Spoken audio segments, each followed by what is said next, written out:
ba mùi vì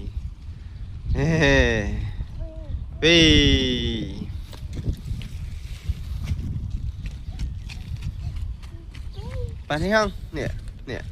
ba mới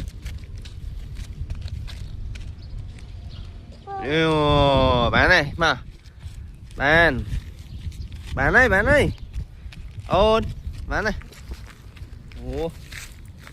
ô mùi bi bán ok bán